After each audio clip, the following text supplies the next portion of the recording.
The Pentagon failed its annual audit for the sixth year in a row. 6 years and going strong. Congratulations. Out of 29 individual sub-audits of the Defense Department, 7 passed this year, the same as last year. 7 out of 29. 1,600 auditors combed through DoD's $3.8 trillion in assets and $4 trillion in liabilities, conducting some 700 site visits. They found that half of DoD's assets cannot be accounted for. Normally people lose their jobs when this happens repeatedly. $3.8 trillion in assets, half of which cannot be accounted for, according to the auditors. Okay. Now, juxtapose that to this. This is a U.S. Army enlisted who is leaving. He was with the 82nd Airborne for the last 4 years, including during the disastrous Afghanistan withdrawal. And here's what he said about where he is with respect to the armed services as he departs. 2 years ago, my unit deployed to Afghanistan for the Afghanistan withdrawal. We spent a few weeks over there. It was hectic, it was chaotic, it was disgusting, and it made me very disappointed in our government. Today, I'm reminded of how disappointed I am in our government. Go to turn in my gear. They want to charge me $500 to $1,000 for gear that I was ordered to leave in Afghanistan 2 years ago. Because as the last 2 birds were sitting on the tarmac, ready to leave, there wasn't any room for extra gear or extra weight. Therefore, we were told to leave it. Some lower enlisted dudes, including myself, were like, no, this stuff is expensive. I'm not leaving this. I'm going to get charged for this when it comes time to leave. Don't worry. We're going to catch you on the back end. We'll flipple it. No. It's time to get out of the Army, and they want to charge you for that. Meanwhile, we can continue to give millions of dollars to the Taliban. We can give billions of dollars to Ukraine. We can give billions of dollars to student debt relief. We can give a bunch of stupid stimulus checks. We can cut those to the American people. But we can't cover $500 to $1,000 for a dude that left gear in Afghanistan. For a dude that left gear in a place that you put me to begin with. The government is so stinking backwards right now, man.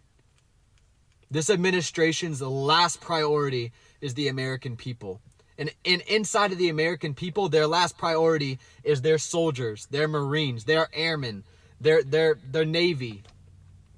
It's so messed up, man. I thought today was going to be bittersweet getting out. But I'm just so happy to separate.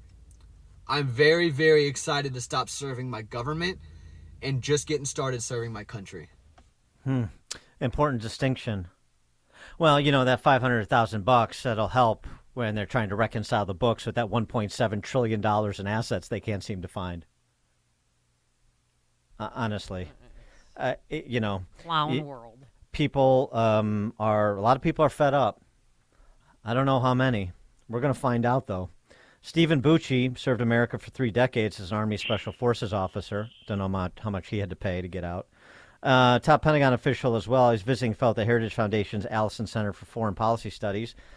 Steve Bucci, thanks for joining us. Appreciate it. No, thanks for having me on the show. I think doubt it's going to be a tough morning discussion, though. Well, yeah, there's a lot to discuss. I doubt you're surprised by the frustration expressed by that U.S. Army enlisted. No, I am not surprised at all.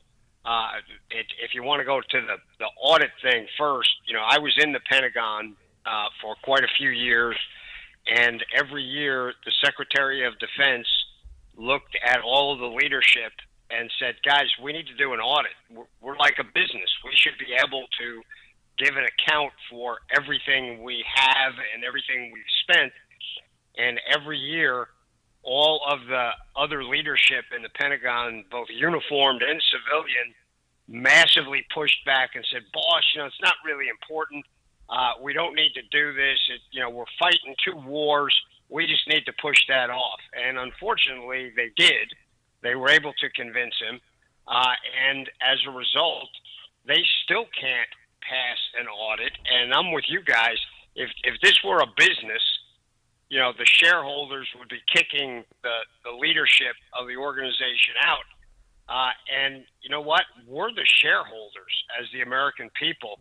Congress is supposed to be our representatives as shareholders, and they're not doing anything because they're part of the same broken system.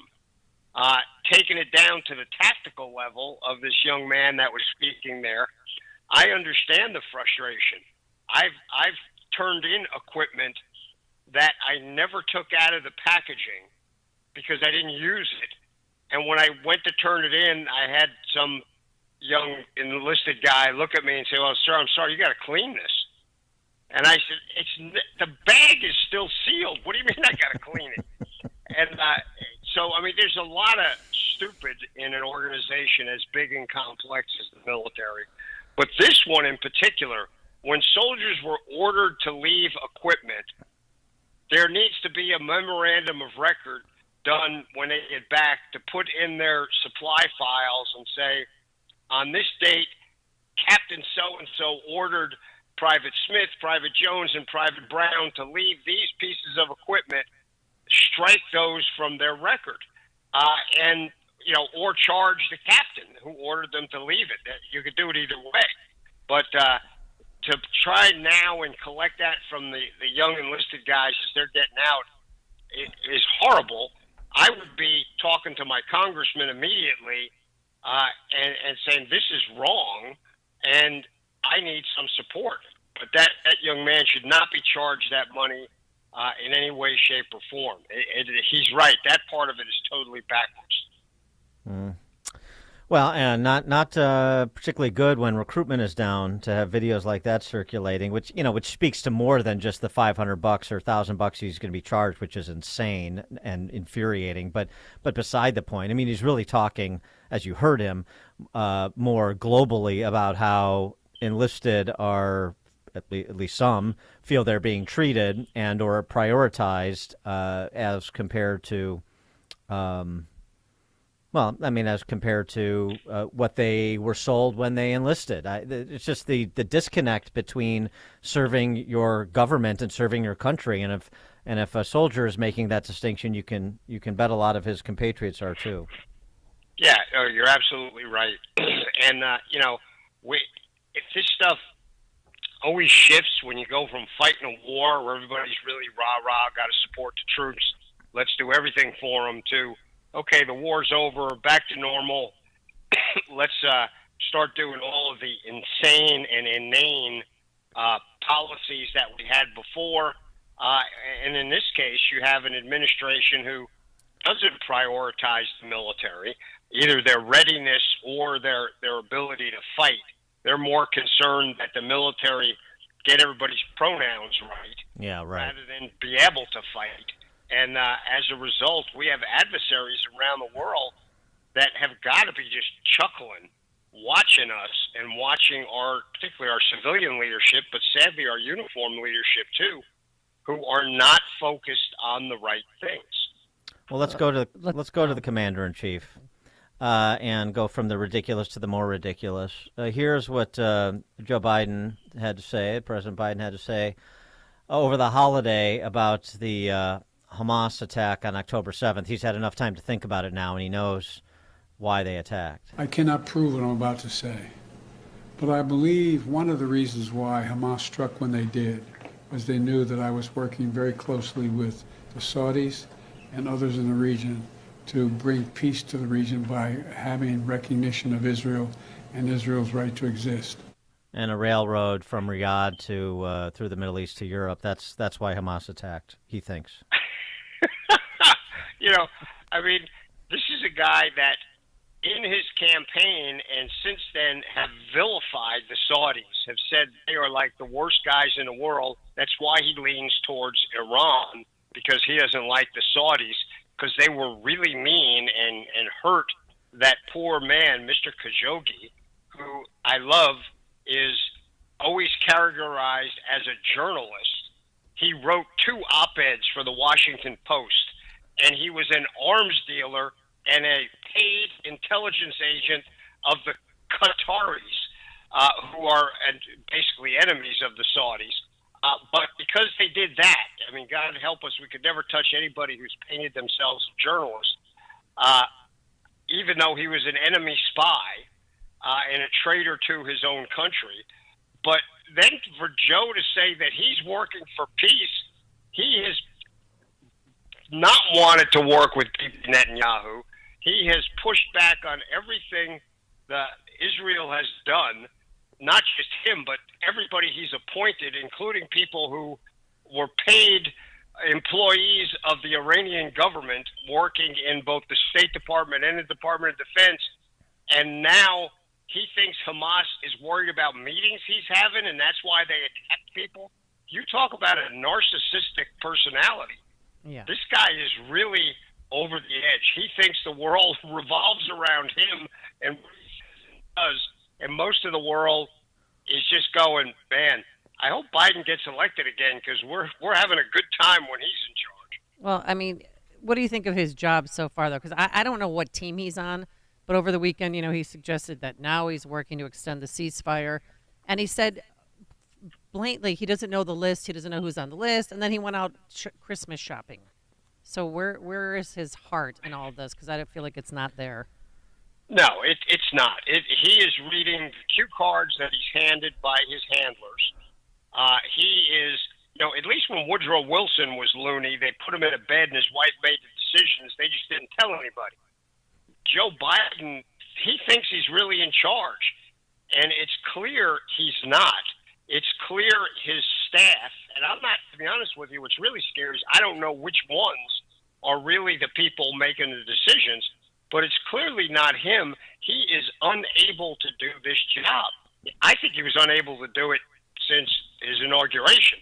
He's darn sure been unable to do it of late, and it's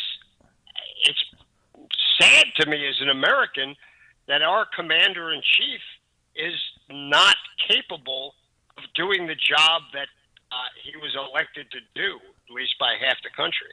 What was his? What do you think the Biden administration's role was in the hostage deal that was struck and that was affected over the weekend? Was this between Israel and Qatar, with America sort of sitting second chair, or was there do you think, an instrumental role that America played in cutting this deal?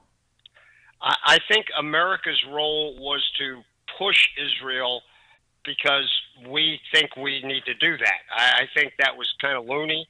I think the hostage safety is a paramount concern for Israel and for us, though last time I checked, no Americans have been released yet. But, I don't think America is the prime mover in this. I think it is Israel making a decision that they care enough about their citizens and even the people who are American citizens who live in their country to try and get those people out. But they rightfully are reserving the right to go in there and continue hammering once it looks like, we're not going to get any more juice out of the tomato to get any more hostages out. But no, Biden is not a key to this. That's a lie. Blinken is not even a key to this, though he's probably more important than Biden. It's ludicrous that they are now taking credit for this stuff and taking credit for improved relations between Israel and Saudi Arabia. Did they do the Abraham Accords, or was that done already before Biden was elected?